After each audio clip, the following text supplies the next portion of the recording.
Shalom Bapak Ibu, Saudara-saudara kekasih dalam nama Tuhan kita, Tuhan Yesus Kristus. Dan selamat bertemu kembali di YouTube saya, Pendeta Rudolf H. Pasaribu Channel. Dengan dan lewat channel ini saya komit untuk senantiasa menyebarkan firman Tuhan, karena saya percaya berlandaskan Yesaya pasal 55 ayat 11 bahwa firman Tuhan yang saya dan Bapak Ibu Saudara semuanya juga ikut sebar lewat apapun, termasuk lewat video ini, tidak akan kembali dengan sia-sia, tetapi akan bekerja sendiri lewat kuasa dan berkat urapan Roh Kudus.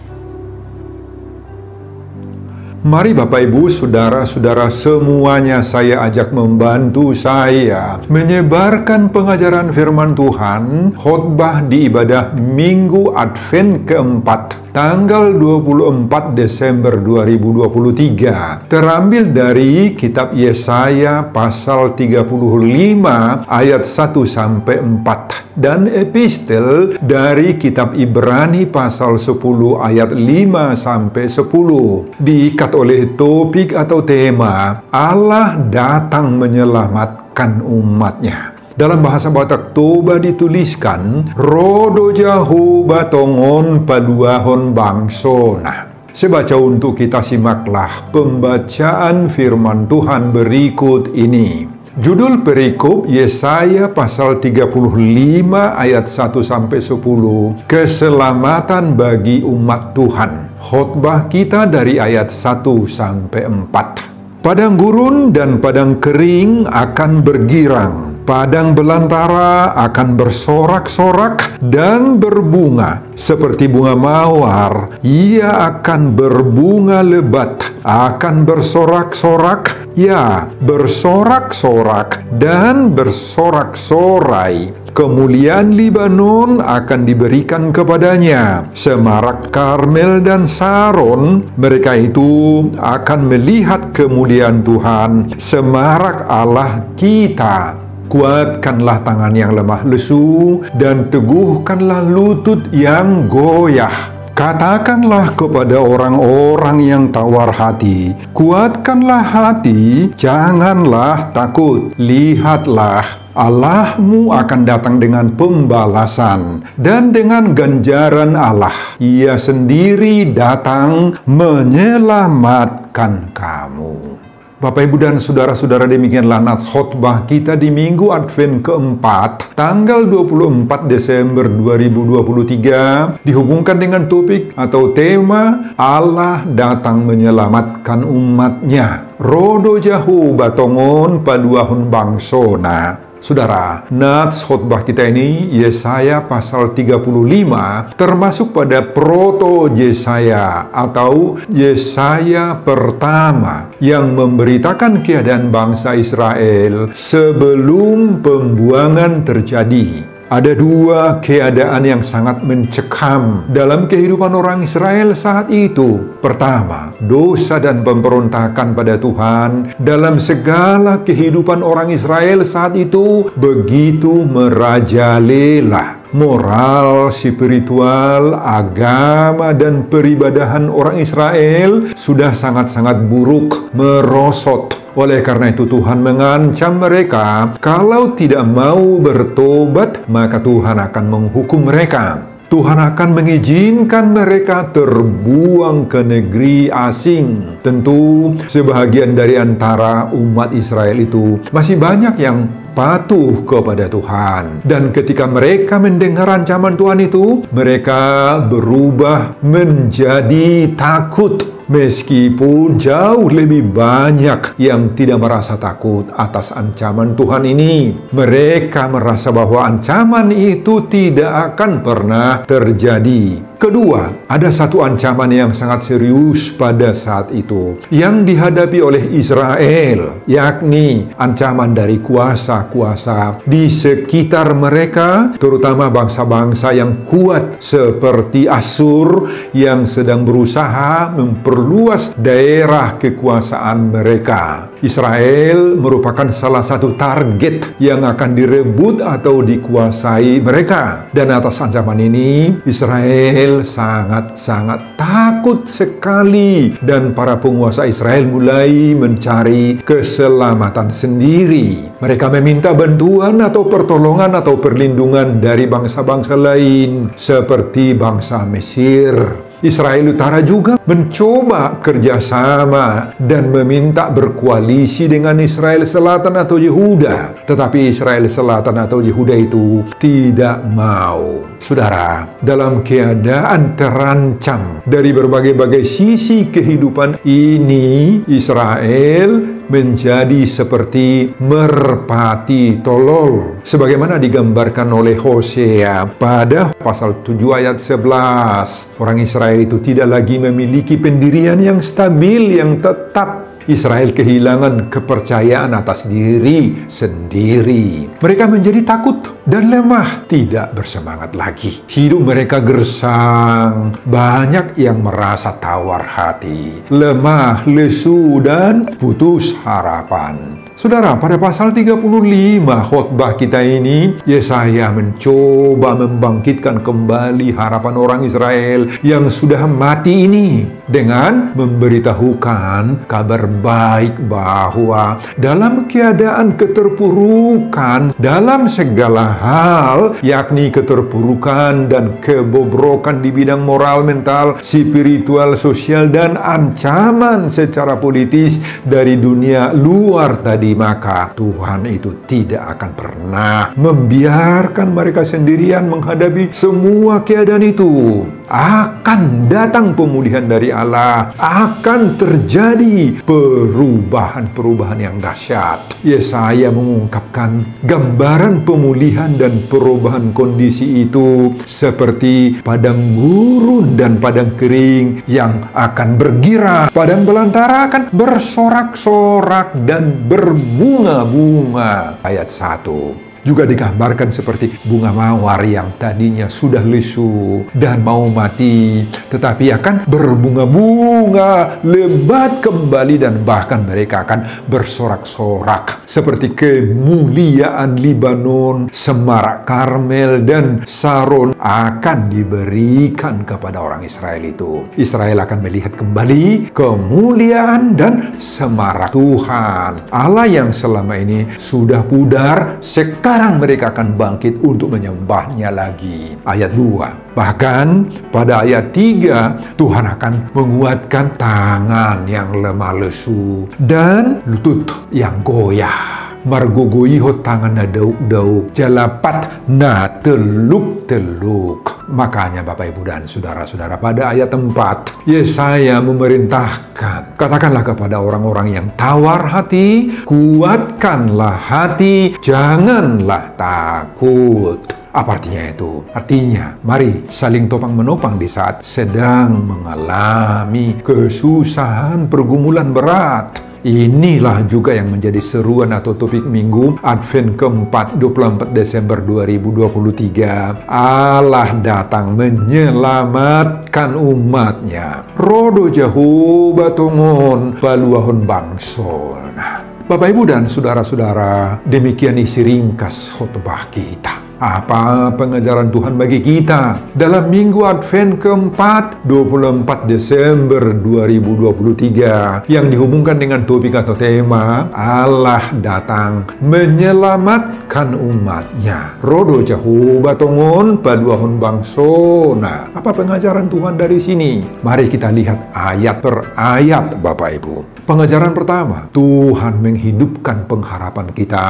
Selalulah optimis dan percaya kepada Tuhan. Ayat 1, ayat 2. Saudara, inilah inti pokok dari pengajaran Yesaya kepada orang Israel saat itu. Bahkan juga bagi kita di saat ini, yakni agar kita mau menghidupkan kembali pengharapan kita dan mendorong agar selalulah kita merasa optimis dalam hidup ini. Saudara, karena bangsa Israel menghadapi berbagai-bagai ancaman berat, baik dari kondisi internal kehidupan mereka maupun oleh ancaman dari luar Israel sendiri. Semua itu membuat mereka merasa takut dan semakin terpuruk, Bapak Ibu. Sehingga hidup mereka digambarkan seperti padang gurun yang gersang, yang kering kerontang, tangan mereka sudah lemah dan lesu, lutut mereka sudah goyah, dan mayoritas dari mereka menjadi tawar hati. Saudara, kondisi hati mereka sekarang dilanda kekecewaan yang mendalam. Mereka menjadi lemah, kehilangan semangat, dan putus asa. Nah, Yesaya mencoba memulihkan, menopang dan meneguhkan serta membangkitkan pengharapan mereka agar kembali optimis lewat kuasa Allah yang akan datang bertindak demi keselamatan mereka. Saudara, inilah juga yang menjadi penyakit banyak orang di masa kini. Banyak yang menyebabkan manusia-manusia di saat kini, di zaman modern sekarang ini, termasuk orang-orang Kristen yang selalu digerogoti perasaan hambar, rasa percaya diri hilang, pengharapan akan mendapatkan kesuksesan di masa depan atau keberhasilan semakin pupus. Banyak di antara kita yang pesimis. Pesimis, Bapak Ibu, dalam hidup ini mereka sudah kehilangan kepercayaan bahwa apapun yang dikerjakannya akan selalu gagal terus menurut mereka, tidak akan berhasil lagi. Optimisme mereka sudah hilang lenyap, sudah pupus sama sekali. Hidup mereka kering gersang, tidak ada semangat kerja lagi, tidak tahu mau kerjain apa. Akhirnya apa yang mereka lakukan? Sebagian di antara mereka ada yang hanya bengong-bengong saja. Bahkan ada yang stres, yang frustrasi, yang hanya menunggu-nunggu nasib atau menunggu-nunggu pertolongan teman, saudara, keluarga, dan lain-lain. Dan tidak sedikit dari antara mereka yang diam-diam mencari dukun-dukun yang berjanji bisa mengubah nasib, yang dianggap atau dipercaya bisa memberi pekerjaan, memberi usahanya, bisnisnya berhasil. Bahkan dukun-dukun yang berjanji menghilangkan stresnya, frustrasi, dan penyakit-penyakit jasmani rohani lainnya. Saudara, di minggu Advent terakhir yang keempat tanggal 24 Desember dan bahkan kita sekarang sudah dalam suasana Natal tanggal 24 Desember. Sudah suasana Natal, Bapak Ibu. Nah, sekarang kita mendapat topangan, mendapat penyemangatan dari firman Tuhan agar kita terus berjuang, berusaha untuk membangkitkan pengharapan, membangkitkan semangat, dan selalulah memiliki optimisme yang kuat bahwa Tuhan tidak pernah membiarkan kita, Bapak Ibu. Sebagaimana Tuhan berkuasa membuat padang gurun dan padang kering bergirang, padang belantara akan bersorak-sorak dan berbunga-bunga seperti bunga mawar, berbunga lebat dan bersorak-sorak, maka tidak mustahil juga bagi Tuhan menumbuhkan sukacita, kegirangan, dan pengharapan-pengharapan baru bagi kita.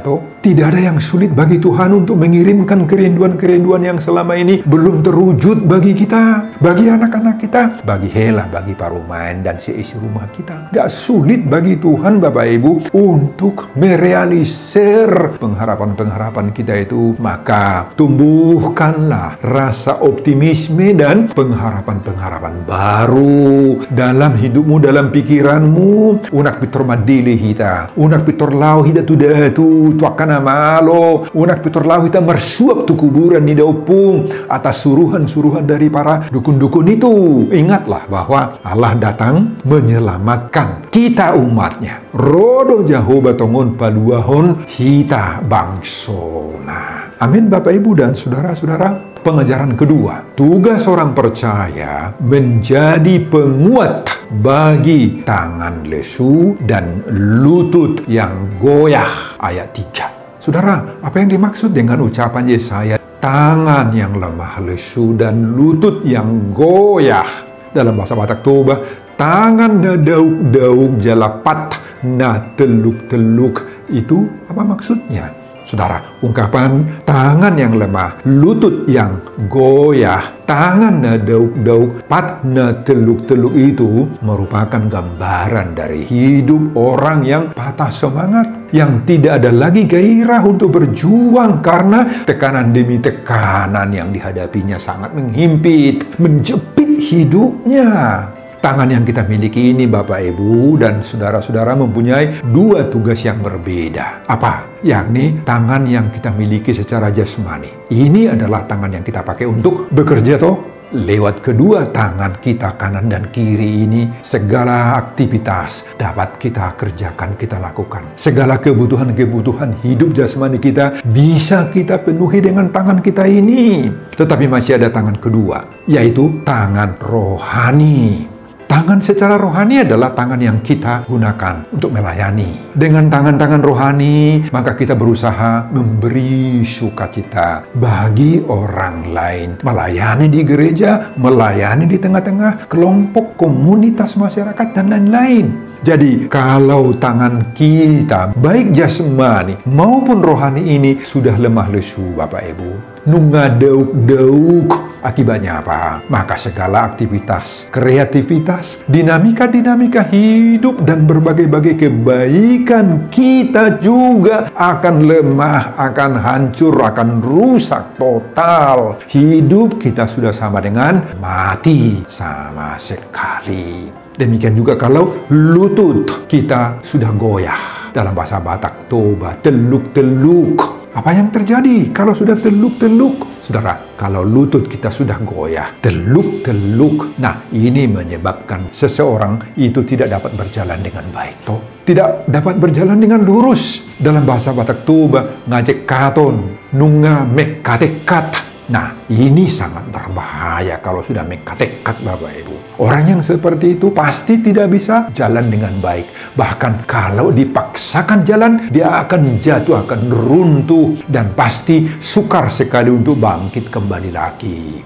Secara rohani, lutut yang lemah dan teluk-teluk ini juga merupakan gambaran dari orang yang kurang berdoa. Bahkan sudah meremehkan ibadah, meremehkan doa, mensepelekan peranan dan kuasa doa dalam hidupnya. Baca Mazmur pasal 95 ayat 6. Di sana ditulis, marilah kita sujud menyembah, berlutut di hadapan Allah. Berhubungan dengan Allah itu digambarkan seperti berlutut di hadapan Allah. Jadi, kalau lutut rohanimu sudah teluk-teluk, itu menggambarkan hubunganmu dengan Tuhan itu sudah rusak, sudah rapuh. Doa-doa kita sudah mati. Makanya, mari kita tingkatkan hidup rohani kita, yakni doa-doa kita agar kita kuat kembali. Amin, Bapak Ibu. Saudara-saudara, apakah saat ini lenganmu lemah lesu? Apakah lututmu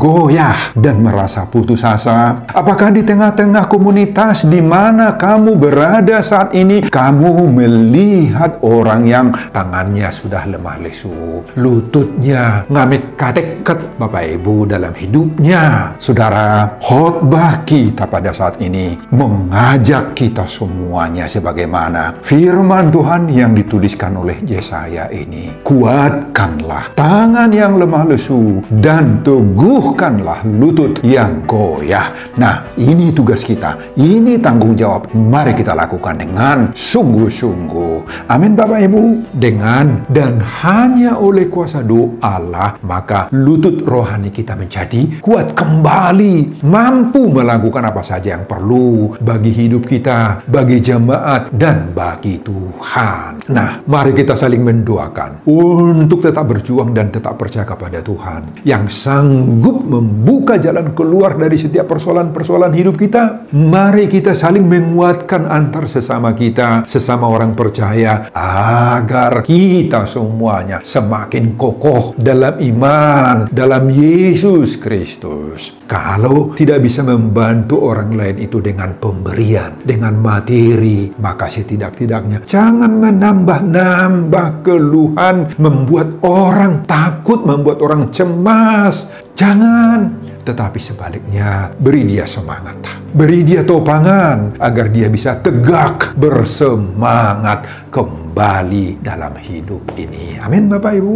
Pengajaran ketiga, jangan tawar hati, lawan rasa takut Tuhan bersama kita. Ayat 4. Saudara, pada ayat 4 Yesaya mengatakan, katakanlah kepada orang-orang yang tawar hati, kuatkanlah hati, janganlah takut. Saudara, dalam bahasa Batak Toba, dok kamu matua kaparohana tahuton, pirma to dimuna, unak kamu babiar.